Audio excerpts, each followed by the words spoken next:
Hey, good morning, Eastern Oregon, and welcome to this March 4th version of AM Live on EOA, your connection to Eastern Oregon. We're glad that you're here with us.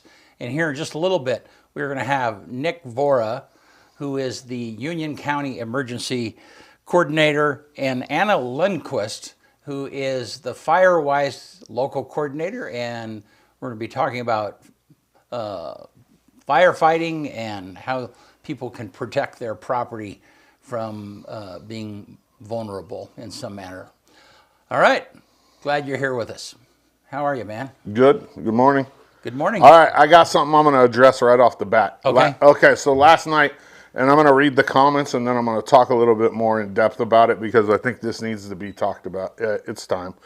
So I posted sports pictures last night. I had the 2 state champions from LeGrand in. We took some pictures out in the hall, and somebody made a comment about there being a state champion in Elgin as well. Okay? Yeah. And then somebody underneath that said, EOA Live doesn't seem to cover outside LeGrand, even though the EO stands for Eastern Oregon. Well, here's my response, and I'm not going to say who it was. It doesn't matter. Sports-wise, we are a one-man team and focus on LeGrand and EOU. We gladly post results when they are submitted. We do interview and take pictures at some of the Valley games and athletes, time permitting. The EO most definitely stands for Eastern Oregon. Outside of sports, time permitting, we do definitely cover other towns in Eastern Oregon. Were you aware that we have had both the mayor and city manager of Elgin on the morning show, or the Imbler Track Project Committee, or Mimas from Union just last week? We also stream sports for Baker, LeGrand, and Pendleton. That's pretty Eastern Oregon, if you ask me. And I just want to talk a little bit more about that real quick. And the biggest thing that stuck out to me, I thought about it overnight, and the whole sports thing. Part of your job as a coach, and any coach will tell you this, any administration will tell you this, is to cheer for your team, advocate for your team. LeGrand's wrestling coach texts me after every single meet. The Imbler coaches, the Elgin coaches, they know who I am for sure. They probably have my phone. I know at least one of them has my phone number. I have never heard anything from any of them. So if you advocate for your team, coaches, family, whoever, send me information. I will post it. I'm done. Ran over. All right. Yeah. Feel better now. Good. Yeah. So have you taken any swim pictures this year? No. So how did those pictures get onto our feed? A mom sent them to me. You've got to be kidding. That. Yeah, all right. Yeah, all right. Were you at the state wrestling? No, I couldn't go this year. How did we get those pictures? I had like 5 different parents sending me pictures all weekend. Right. So yeah, like the smaller towns, send me pictures, send me results. I will gladly post them. Yeah. And when I have time to branch outside of LeGrand and EOU, I do. Right. No. So, yeah, if you're out there and you feel strongly about getting your team on our stuff, you know how to do I it. haven't even covered Union boys basketball, and that's one of my good friends is the coach. Yeah. And his kids are my guys. Yeah. And I haven't even got to do one of their games because I'm so busy right here. Yeah. You know what I mean? And it makes sense for me to stay right here. You know what I mean? So, and the easiest way to do that is you can send that to our Facebook page. We have a group through Facebook designed Messenger. for it. Yeah, and there's a Facebook group that you can join, and Kyle monitors that stuff very carefully. Yes, all the time. Yep. So, all right. Yeah, rant over. Good. All right. Good. I needed to get that off my chest. And I wasn't mad. I mean, I know the person who made the comment, and she said, thank you for responding. And it was fine. It wasn't like an angry, you know. It's just like a lot of people, they just don't realize how much we actually do in Eastern Oregon, not just in LeGrand. Yeah. Like sports-wise, we focus on LeGrand and EOU a lot. But outside of that, we're all over the place. I mean, we stream sports for 3 different cities. Yep. So, all right. Cool stuff. Well, hey, talking about sports, do you want to do sports? Let's do it. All right. AM Sports Report brought to you by Hobby Habit in LeGrand. The Traxxas spring sale is going on. Save $100 on your purchase of either the Rustler 4x4 VXL Ultimate or the Slash 4x4 Ultimate this spring. only at Hobby Habit in LeGrand, just for the fun of it. LHS girls basketball will host a state playoff game right here, Friday night, 6 o'clock versus the Dows. We got a really good draw, let me tell you, man. Our bracket looks beautiful. We ended up in the 4 seed, which is, I mean, it's beautiful for LeGrand. Trust me on that. The Baker game, if we would have lost that game, we would have been in bad shape when it comes to the bracket, as Baker is now. I think they dropped all the way down to like the 11 seed, and so thankfully we won that GOL championship game the other night. The LHS boys basketball will go to Marshfield for their playoff game. They play Saturday at 4 p.m. Okay, so I'm going to talk a little bit about my thoughts about the playoff system when it comes to teams getting in. This LeGrand team isn't a playoff team in my mind, and I'm not talking down on them. It is what it is. The team was 8-18 overall. They were 3-3 in conference, and now they got to travel all the way across the state and down to play Marshfield. And I mean, I want them to win. Obviously, the Marshfield is a higher ranked, a better team, you know, quite frankly. And I just don't like the way the state playoffs are going, like how they set it up, what teams they let in. I mean, when I was in high school at LeGrand, same thing. An 8-18 team that was 3-3 conference would never make the playoffs, and I think they need to look at that, save some money, you know, budgets for sports, and that's not just that's for any team, you know what I mean? And trust me, I got Tiger in my blood, so it's not me bashing on the Tigers basketball team. It's just reality. LHS girls wrestling are your back-to-back 4A, 3A, 2A, 1A state champs. The Tigers held off Oak Ridge on Saturday by 5.5 points. It was a lot closer than I thought it was going to be. The girls had 4 placers. Lindy Isaacson got third at 120. Sydney Azure got third at 125. Paige Allen got second at 145, and Maddie Armstrong got second at 190. Thank you to Scott Allen, Dory Armstrong, and Arlie Anderson for the picks over the weekend. LHS boys wrestling finished third at the 4A state championships. Congratulations to junior Tommy Belding on his second consecutive state title, and senior Kenai Huff, who also brought home a state championship for the Tigers. The other places were Bregan Anderson, 120 pounds, second place. Dex Dunlap, 215 pounds, second place. Noah Collins got third at 165. And Callan Blakely, who's a freshman, got fifth at 113 pounds. Later today, I'll be dropping the interviews with Tommy and Kenai, the 2 state champions from LeGrand. Here's a little sneak peek.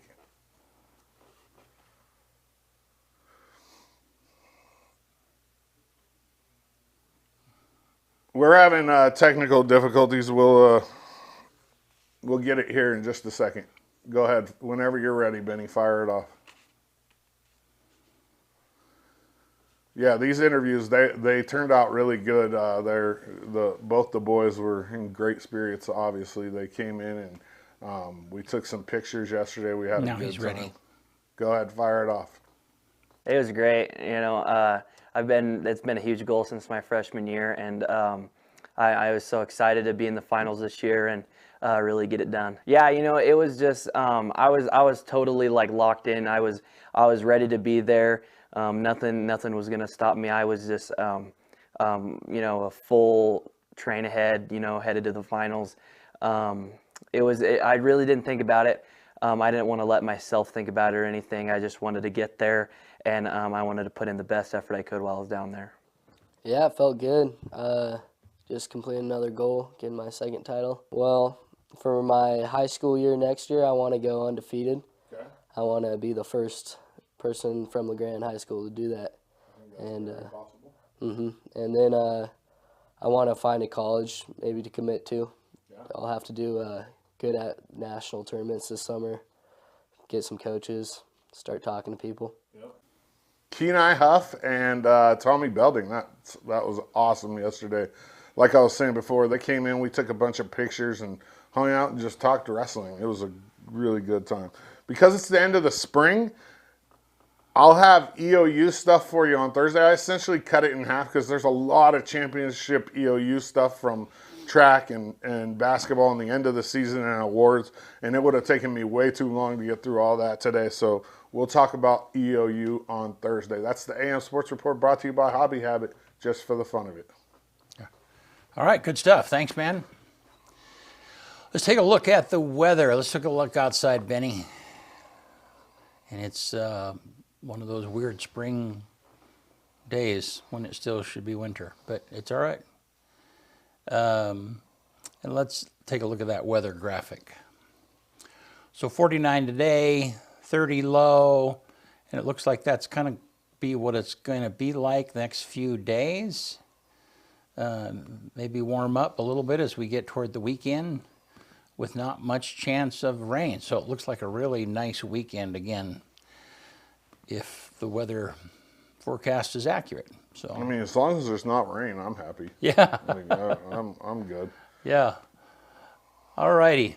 Well, good. We're glad that you're here with us today. And here in just in a minute, we're going to have Nick and Anna here with us talking to us about our local fire prevention and what it is that we can do around our homes. If you live in an area where you potentially could be threatened by fire, what it is that you can do to reduce the possibility of that. We'll be right back.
All right, we are back.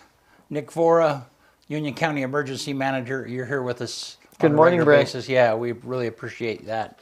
So, and your guest and our guest, Anna, and Anna is the local Firewise coordinator. You do a lot of different things, but that's one of the things that you are responsible for. Yes. And so we'll get into that here in just a minute. But Nick, let's catch us up on Union County emergency stuff that you deal with. So I have really good news for the two of you this morning. We don't have a lot of local emergencies to good. That's debrief, good. so Yeah, that's what we want. that's been a really good thing. We had the usual winter weather that we expect every year that resulted in drifting on some roads. Our road department did an awesome job keeping those open to the extent they can.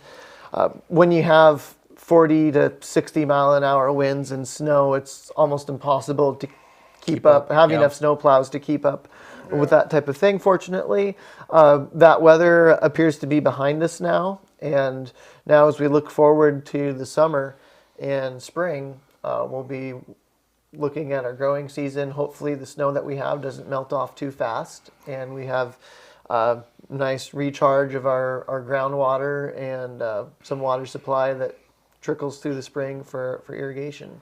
Cool. And so even though we've not gotten much snow in the valley, in the higher elevations, things are normal?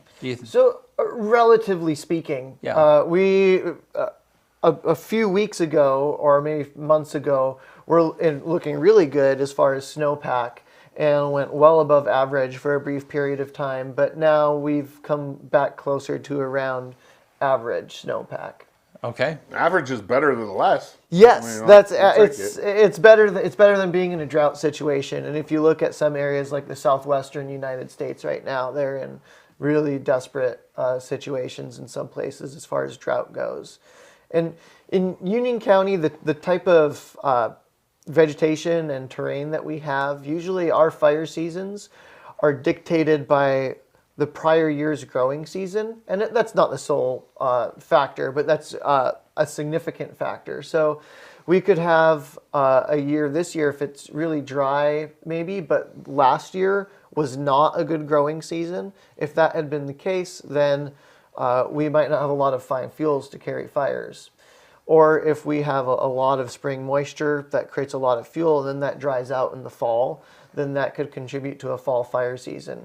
So our snowpack right now isn't necessarily as significant an influence on what our fire season might look like as our weather during May and June that accumulates the fine fuels.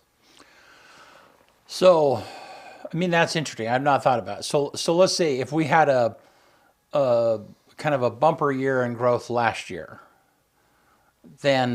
and then a dry year this year, then that's when it really loads up. That could be a pretty significant convergence of factors. Okay. And then if you add some significant weather events on top of that, Right. then you can Right. really see a lot of problems. Okay, interesting. So over the winter, like you obviously you have the yahoos that go up in the mountains and like in like a 2-wheel drive, get stuck. Like, was this year an average year for calls for that? More than normal? I'd say it was fairly average. Where we've gotten a few calls, more than a few calls, to be honest. Every year, though. Yeah. Of people who have gone up and gotten stuck in the snow.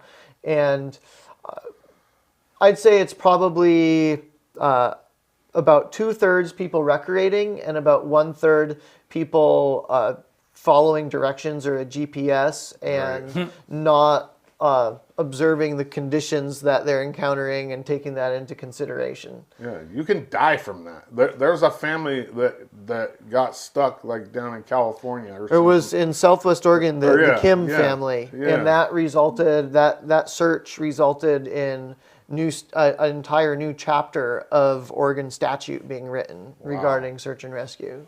Wow, huh? That's always interesting to me. Like I always wonder, like, and maybe you do know the number. Like, what's the percentage of people that are negligent that get lost? I don't know a percentage. Oregon law prohibits us from charging people for search and rescue, because we don't want to discourage people from calling for help. But it does say that if someone is negligent to a fairly gross standard, then we actually can charge them up to a limit. Have you ever had to? In my tenure here in Union County, so the last 12 years on search and rescue, we've only done it once, and there was because there was also a criminal act involved that resulted in them needing to be rescued. That makes sense. Yeah. That makes sense. All right. Well, cool. Well, that's good news. So why don't you introduce us to Anna and kind of tell us why she's here with us today. So Anna is our Union County Firewise coordinator. She works for the Union County Soil and Water Conservation District. I'll let her introduce herself to you as well, but I thought that she would be a really great guest to have on the show to explain what the actions that she is doing to help Union County landowners prepare themselves, their neighbors, and their communities to be more resistant to wildfire when it inevitably comes. And I think that a lot of people in rural areas think that wildfire is something that happens other places. And like, oh yeah, boy, it was a really bad fire season in Grant County last summer. Well, it could be Union County this summer. And we've been really lucky that we haven't had that convergence of field conditions and weather and that's resulted in large fires. But it's something that's natural and it's happened before, and at some point in the future that we don't know will likely happen again. And actions that people like Anna take with landowners, as well as the Forest Service, Oregon Department of Forestry, and all of our other really awesome local partners all work together to try and prepare us for that. Wow. Well, hey, I'm glad you're here with us. Thanks for having me. Yeah. So tell me what Firewise is and then how that applies to us locally. Well, so Firewise, I like to say it's a national program that implements local solutions. So Firewise has been around since 2002 officially, and it was started by the National Fire Protection Association, which is a national organization, as the name implies, with support from the Department of Interior, Forest Service, and then, as Nick mentioned, all of our local state forestry folks. So here in Oregon, that's Oregon Department of Forestry. And it's a program that basically gives communities a template for working together and thinking about what's going to be the most beneficial and cost-effective ways that they can basically support their own wildfire resilience. So a Firewise community, up at Morgan Lake is going to look different than North Powder, is going to look different than what they're doing in Baker County or Wallowa County. So it's really just providing that template for communities to think about what does wildfire preparedness, wildfire resilience look like in our communities? And there's some basic principles that go along with that, and we can talk about that. But yeah, my job is just to help communities think through that process. And then once they go through the steps of being Firewise, there's things that go with it, like doing an assessment, creating an action plan, then actually doing those action plans. You can submit that to the NFPA, the National Fire Protection Association, and become an officially recognized Firewise community. Okay, so kind of like being a neighborhood watch community. Yes. So That's an excellent, Yeah. excellent right. comparison. Yeah, yeah. So, okay, and so then, and I watched a video last night about this, and I mean, and we've talked many times, and it just kind of makes sense to, if your place happens to be in an area where there's timber around or brush or whatever that might be. I mean, it doesn't take a rocket scientist to walk out through in the middle of August and go, wow, this is just an accident waiting to happen. Mm-hmm. And so, what are some of the things that, and I guess I was surprised of how easy and common sense it was, but why don't you give us just a little bit of a course, if you could, on, how would I prepare my home? What are the things that I would look for? Yeah, absolutely. And so that has been my experience as well, and the research backs that up, right? Where it doesn't take a rocket scientist to know that there are things that you can do. Everybody knows that. It's where to start, and that's where Firewise and I can help, as well as the other coordinators in other counties. So a really great place to start is just at your home, the home itself. And starting from the roof and going down can be a good way to think about that. So looking at your roof, is it in good shape? Where might embers land? A fun thing you can do is maybe take some wood stove pellets, throw them at your roof, see where they're going to stick. That might be where embers are going to land. Oh, so, interesting. Yeah, so how are the shingles doing? Are your gutters clean? And then you can move down to look at the rest of your house. How's the siding looking? Do you have things up against the house that are flammable? You might think about moving those away during the summertime when we're getting really hot and dry. And then you just basically move out from there.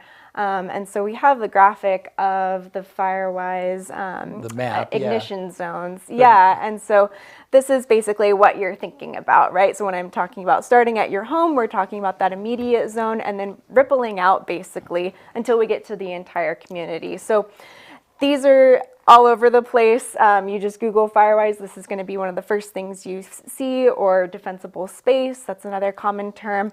And all that is creating that space around your house so that you are better prepared if and when an ember or something happens, power lines, whatever it may be. So that there's less fuel, essentially, because it's all the same to a fire, right? It's just fuel. And so when you really get into it, you're only as safe as your neighbor's house. And so that's where we're getting that multiplying effect with Firewise. So you start with your own home, get it cleaned up. It's basically just, home and regular landscape maintenance like you would be doing. But then, like you were saying, Brent, if you do live in the woods, there might be some other additional considerations, and that's where we can work with great partners like Oregon Department of Forestry to do some thinning projects like they've been doing up at Morgan Lake, our first Firewise community here in Union County. And then thinking about some other things additionally, preparedness, if and when something does happen, like Nick was saying, then we can get with Nick, have him take a look, have our rural fire protection districts take a look. Do we have good emergency evacuation routes around this community? Do the driveways have clearance? So you really just start with one small thing around your house, and then you start brainstorming and get the ball rolling from there. Wow. So then how much space around the house, what's the first barrier? If I have shrubs around my house, how far should they be from the actual house itself? So ideally 5 feet. And it can vary depending on what type of shrub that is, how thick it is. If you have things lean, clean, and green is one of the sayings, where it's not going to be as concerning as if you have just like a wall of juniper, right? Right. So it's all on a spectrum. We're not saying everybody needs to cut down all of their trees and just put gravel in there, but it's really just thinking about how am I reducing the fuel load that's right around there. But ideally about 5 feet. You don't want things up under the eaves of your house. If you have tall trees, maybe right next to your house, thinking about limbing them up higher, so that if there is a ground fire, it doesn't spread up into that tree canopy. Okay. And let's talk about a juniper, for instance, because they're very green, and I think they're green year round, but the fuel is really the dead older stuff that's underneath, right? Mm-hmm. Yeah. Yeah, I would describe a juniper as if you could take a gas can full of gas and turn it into a tree. That's it. That would be a juniper. It doesn't matter how green it is; it's going to burn like crazy. All the oils in it. Really, oh, really? Yeah. Mm-hmm. So the heat release from it's especially like the landscaping varieties of juniper shrubs is just it's incredible. Mm-hmm.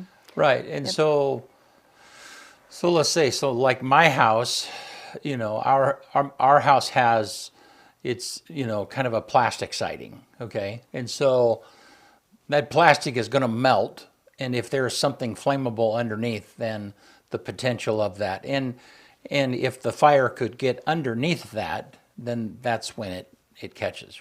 Mm-hmm. Am I thinking that right? Yeah. Yeah. I think one of the things that people often don't fully consider when they're thinking about their home and ignitions, they think about direct flame impingement, like the fire moves through the forest and it's going to come to my house. A lot of homes actually start on fire after the flame front passes.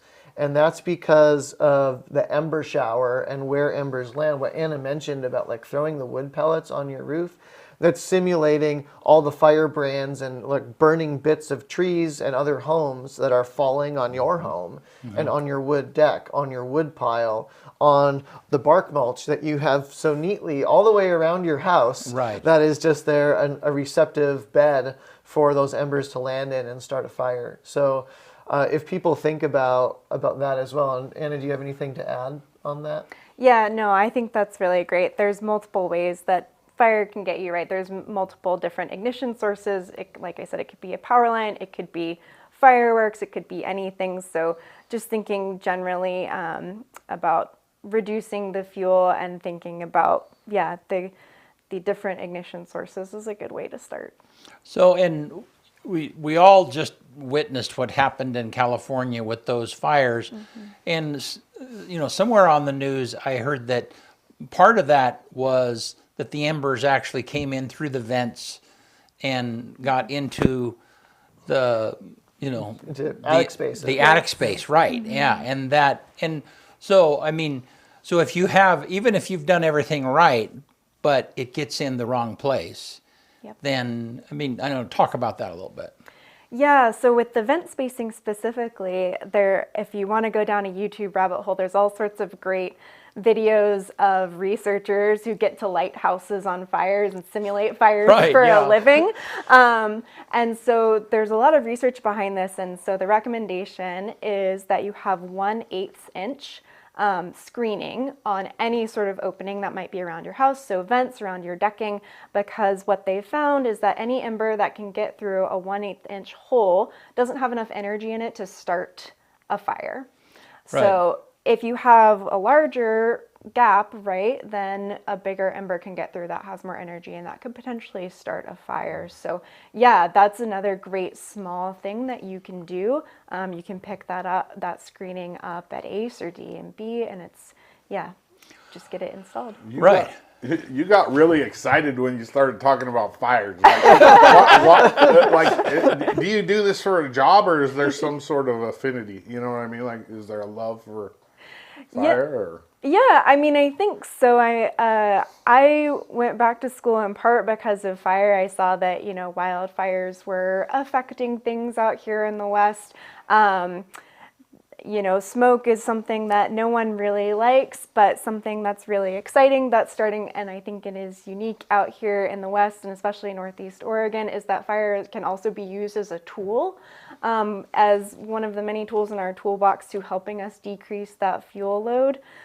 So prescribed fire is one of those tools and can be really helpful in certain areas. So yeah, but I think there's a lot of people who get into this work because we want to protect our community, but it also is a really cool biological process. Interesting. So going back to the screen that is over some of those vents, so the standard screen that comes like from, if you buy a vent and you put it in, most of the time that's a little coarser than 1/8 of an inch. Am I understanding that? Unless, I mean, they're probably manufacturing them with finer screen now, but I mean, the video I watched, you know, one of the things they said is like, oh, it's pretty simple to just replace that screen. I mean, it might not be simple for me, but it's a process that people can do. Mm-hmm. Yeah. Yes. So, all right. And then somewhere along the line, one of the videos I heard of like having, if you have a deck, having furniture that's not flammable. Mm-hmm. I mean, talk about that. Why would that be important? Well, again, it's just all fuel, right? And so if you have a wicker chair versus a metal chair, you know, again, doesn't take a rocket scientist to think which one's going to be more flammable. Even removing your cushions can be helpful in some instances in the summer if you're not using them. You just never know when an ignition is going to start, and so thinking about those kind of things. So yeah, if you're thinking about upgrading your patio furniture, maybe switching to metal might be a good idea if you're really concerned. Okay. So Nick, help me understand, how does the Forest Service and some of the other agencies fit into this, and how is this different?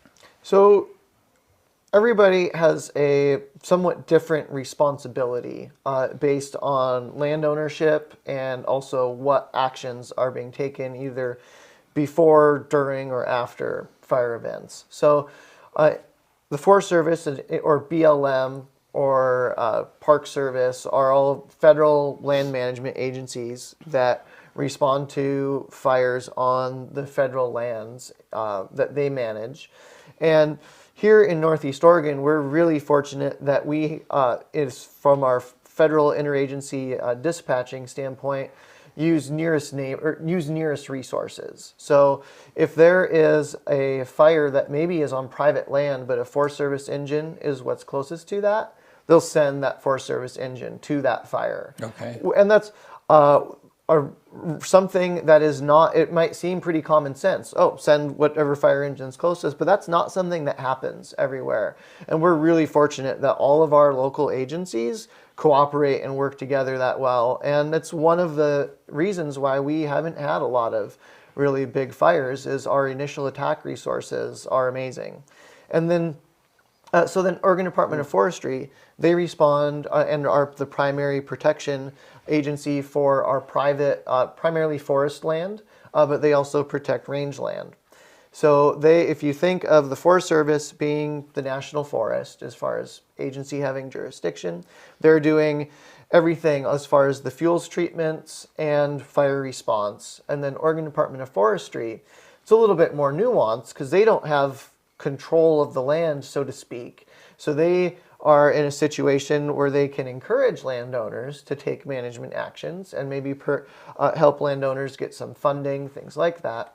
But then they're the suppression response resource on that. And then you take one step closer to the towns and communities from the private forest land, and then you typically will encounter rural fire protection districts. And in Union County, we have several. We have the LeGrand, Union, Imbler, Cove, Elgin, North Powder, Medical Springs, RFPDs. And so they will respond primarily with volunteers to fires. And then there's the municipal departments. In Union County, we only have one city-operated department, which would be the City of LeGrand Fire Department. So those are kind of on the fire response side of things. And then there's people like Anna through Firewise who will work directly with the landowners to try and motivate and organize. Often the organization is the biggest thing. After you have an event like the fires in California, motivation can be somewhat organic, or there's maybe a bad fire season like last summer. People, maybe new people who had properties burned, houses burned, things like that. That's the motivation, but there's not the necessarily the organization component. So that's where Anna is really key at helping those people get together, get on the same page, and as a community take some actions together that then are oftentimes, as she mentioned with ODF, supported by some of the fire response agencies. Because there's a pretty obvious connection between being prepared for a fire and how well you're able to then respond to something. Okay. So, thank you. That helps a bunch. Help me understand. So, what do you do when somebody who is elderly, which a lot of the places, that are kind of out in the woods are people that have been in the area for a long time, and they know that their space isn't very defensible, but they physically might not have the ability to do that. How do they manage that? Yeah, and so that's where you call me, you call any of the other partners that Nick mentioned. They might direct you to me. I can come out. We can get somebody to come out, help walk around, talk about what you would like to do with your property, what your concerns are, what's keeping you up at night, and we can start from there. And depending on how big the project is, then that's where I'll go reach out to other partners. So we have the North Powder Fire Department got a grant from the Oregon State Fire Marshal. They have a big skid steer and a masticator and some funding to go help people with defensible space work right now. We're hoping to, replicate that and build our capacity throughout the county to do more of that work. There's also a few youth crews we can tap into. If it's a bigger project, there's contractors. We can work with Oregon Department of Forestry to help connect you with a contractor. Part of my job is also looking for grants to help support this work so that it's not all on someone who, especially if they're older and on a fixed income and can't do it themselves. Right. We are helping bring in funding to support that. So that is also part of my job. But yeah, just starting with the conversation and figuring out the work is going to be the first step, and then we'll figure out and try to help you however we can. We might have to get creative, but maybe there's some neighbors. That is what Firewise comes back to, is neighbors helping neighbors. Maybe your neighbor already has, a big great orchard ladder and all the chainsaws you could ever want. And, Right. We can really get some work done just putting together a community work day. It doesn't have to be a big production or anything, but if you have a good potluck, you can bring people together really quickly. And so for Firewise, for the official recognition, all you need is 8 neighbors to get together and decide that they want to do it. And so if you have a potluck, get them all together and decide what can we do around our neighborhood. Yeah. Okay. So real quick, just like if we were walking around a house, visually kind of take us around the house and what it is that you might encounter and what it is that you might point out and look at. Well, it's going to be different for every house. Right. It depends on what you have the house. But like I said, starting at the roof and going down. So just generally, what is the general home condition? You know, we'd all like to be able to do big major upgrades, but there are small things that you can do, things like we've already mentioned, like cleaning out the gutters, looking at your vents, moving things away from your house, doing that general continued landscape and maintenance. I want to mention OSU Extension has a great Firewise landscaping guidebook full of Firewise plants you might want to put around your house if you're looking to do some new landscaping projects. And they're not junipers, probably. They're not junipers, no. They are not. No, so there's tons of resources out there. But yeah, again, just starting from the roof and moving outwards, like looking at the mulch, like Nick was saying. Do you have bark mulch? Maybe we can think about upgrading that to some gravel over time. How are the trees around your house? Are they touching the ground or are they limbed up? And these are things that, you know, you're going to be able to do them maybe at different times of year, like right now. You might be able to do some pruning, but maybe you don't want to do that in the middle of summer. The gutters, that's going to be a continuous thing. So it's this continual maintenance process. And that's where the Firewise program is really great, because it helps you as a community develop a whole 3-year action plan. So it's not just one and done, right? Like plants grow back, new people move in. So you're always having to continue this conversation with your neighbors about what are we doing to help each other, help our community, make Nick's job easier, hopefully, and all of our emergency response personnel to take care of ourselves. So, for instance, then, and again, part of this from experience, part of it from watching the video. So, like, if you have a whole bunch of pine cones that are on your roof, then in the spring, you know, and especially if your roof is such to where it creates a valley and where debris just kind of falls and stays naturally. Yeah, because that's where the ember's going to Right. go. Probably Yeah. it's going to hit the roof and fall right down in there. Yeah. The pine cones and pine needles landed there for a reason. Yeah, and right. they probably will as well. Right. Yep. And so how do you even defend a shake roof? I mean, how is that even defensible?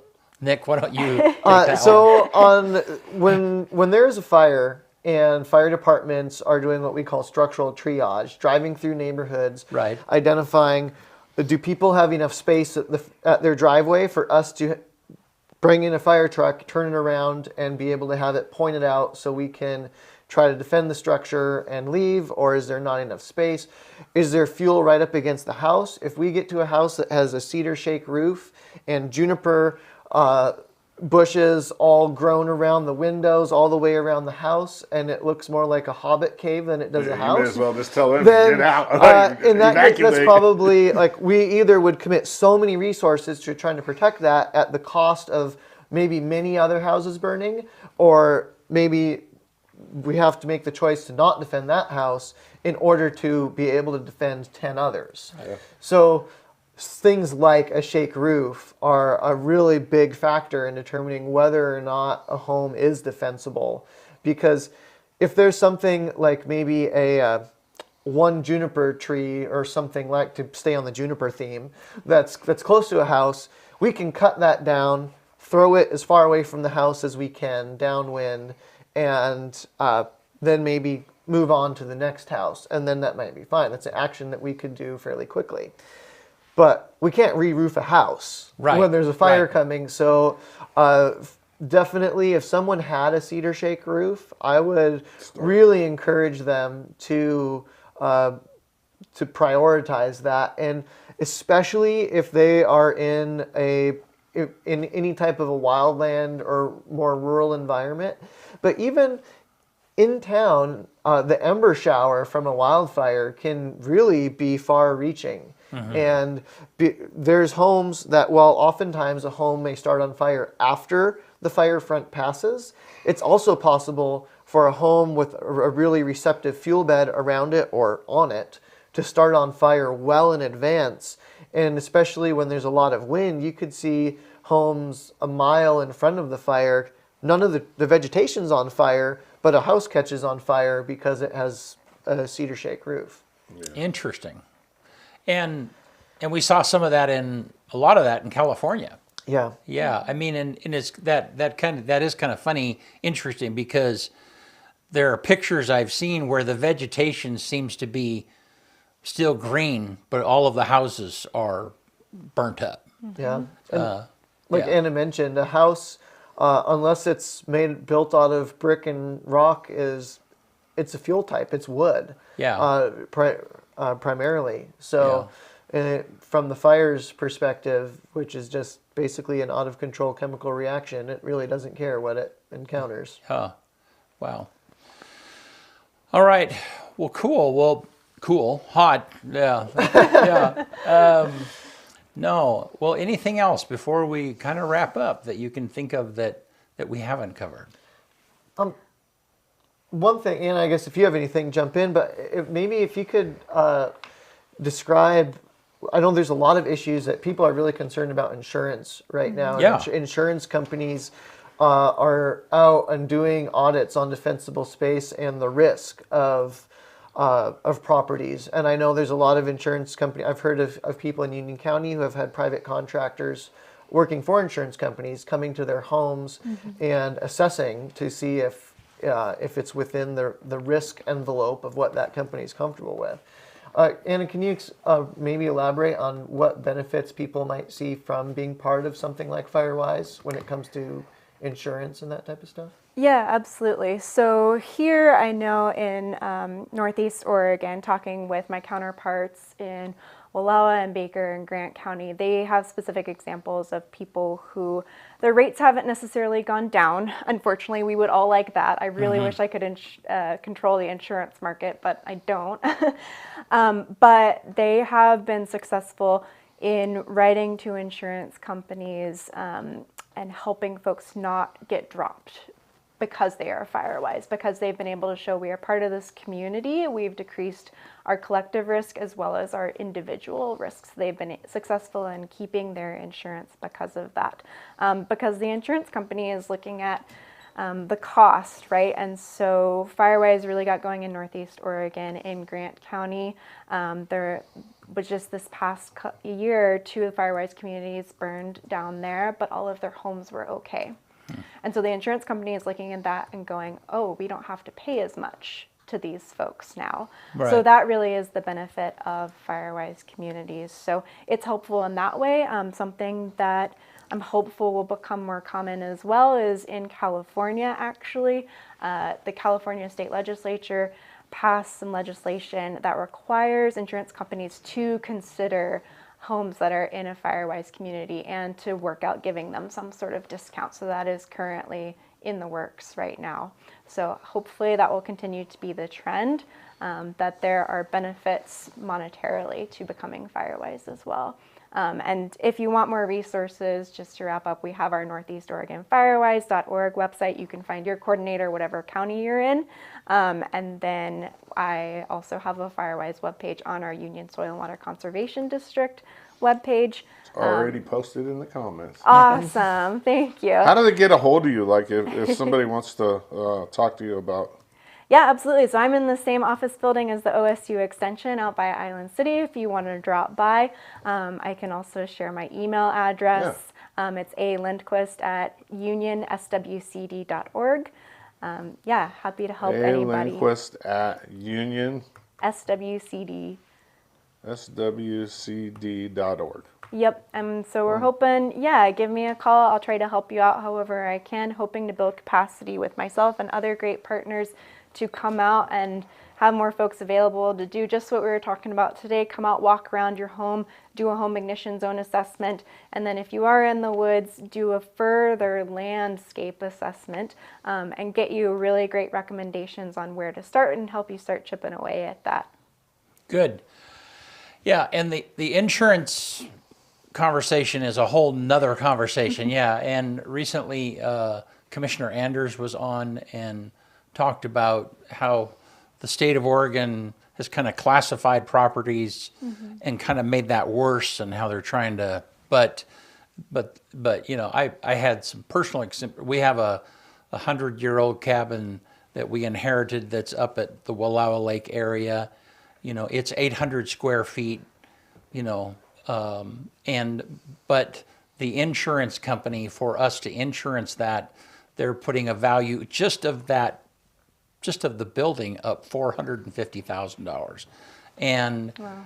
and you know, when I checked into that, it was the bottom line is that the insurance companies are pretty much in the driver's seat, and they're not, you know, for me to they're not taking on new customers, and so there was no opportunity to do anything differently. But anyhow, it's and part of that is because of the fires that have been so well publicized in California or wherever the case might be. Everybody is trying to figure out how to. I mean, at the end of the day, the insurance companies are they try and take in more money than what they spend, and if they don't, then it's not a good business model. Right, Yeah, they're a yeah. business as well. Did you happen to reach out to the Division of Financial Regulation for any assistance? No, what is that? So they are the state advocacy group for the state of Oregon. A lot of them are former insurance agents themselves. They are the ones who are overseeing the insurance agencies in the state, and they will be able to tell you if your insurance company is trying to do any funny business. Yeah. So they are a free resource. You can reach out to them, and they have outreach and engagement people who are very lovely, and who will help you if you need any assistance or have any questions and just want to get a second opinion about your insurance. Yeah. They're absolutely outstanding state agency. That I've worked with them a fair bit and have nothing but really positive things to say. Yeah. So I would recommend definitely, if anybody has questions or if they feel that they're, from an insurance standpoint, that they're maybe not, a claim isn't being honored to what they think their policy says or anything like that, reaching out to Oregon Department of Financial Regulation, and they're really incredible group of people. Yeah. Well, good. Thank you. Awesome. Yeah, that would be, and as I've gone through this process, it's been like, you know, I mean, just the nature of insurance is there's an underwriter somewhere that you never talk to. They're kind of like the wizard behind the curtain, and so then a customer's ability to actually get information is, you know, or to talk with somebody who is actually making the decision is awful. It's not, you know, I mean, it's in those situations. I mean, it's the same way if you're getting a loan from a bank or whatever. You know, there's kind of like this insulation piece between the customer and the lender and so on and so forth. But no, that's really good information. So, all right. Well, thank you, Anna, for being with us today. Thanks for having me. Really appreciate it. And Nick, always a pleasure. Yeah. Thank you for continuing to invite me back despite Yeah. me being here. Yeah. Next time, bring some toys. Maybe I want to see that drone, Yeah. the new drone that you Yeah. got. Yeah. Okay. Yeah. And so you and I have a lot in common, and well, from a technical standpoint, a lot of similar interests. And so, yeah, that'd be great. And we got to get me hooked up with a day out. You know, now that the weather's getting nice, I won't do it in the winter. You know, I'm not a winter dude, but I want to go out there and hang out with them and take some pictures, and you know, on a training day or something. That would be. That awesome. sounds great. Yeah, Yeah. that would be good. Yep. Yeah. Any time that we can help with search and rescue or bring attention to the good things that you're doing, and you also, Anna, you know, I mean, you kind of heard our rant earlier. You know, I mean, if you have pictures ever that you want to send us, it's like, hey, this was a cool day. You can throw that Ship up. 'em, Yeah. yep. Yeah. We'd love to have it. Absolutely. All righty. Hey, you want to get us out of here? Let's do it. On this day, March 4th, 1789, the first U.S. Congress meets and declares the Constitution in effect. There were nine senators and 13 representatives. On this day in 1801, Thomas Jefferson is the first U.S. president to be inaugurated in Washington, D.C., in the actual, you know, Washington, D.C. 1861 on this day, Abraham Lincoln is inaugurated as the 16th U.S. president. A lot of presidents were inaugurated on this day. I'm just reading you the important ones, a couple of the important ones. 1918 on this day, the U.S. Army mess cook Private Albert Gitchell of Fort Riley, Kansas, becomes the first documented military case of the Spanish flu. That's the start of a worldwide pandemic that killed close to 100 million people. 1933, on this day, Franklin D. Roosevelt is inaugurated as the 32nd U.S. president. He pledges to pull the U.S. out of the Depression, and stating in his inaugural address that the only thing we have to fear is fear itself. 1955, on this day, the first radio fax transmission was sent from continent to continent. And then finally, last year on this day, France is the first country in the world to enshrine access to abortion in its constitution, voting it in an amendment. The number one movie in America on this day in 1975, I had to go all the way back to 75 to find something cool. The Towering Inferno with Steve McQueen and Paul Newman. And then the quote of the day comes from George Bernard Shaw. We don't stop playing because we grow old. We grow old because we stop playing. One more time. We don't stop playing because we grow old. We grow old because we stop playing. All righty. That's it. Hey, thank you guys for being with us. Yeah, appreciate it. Yeah, thank you guys. Good information today. Yep. All right. And we'll see you soon. Yep.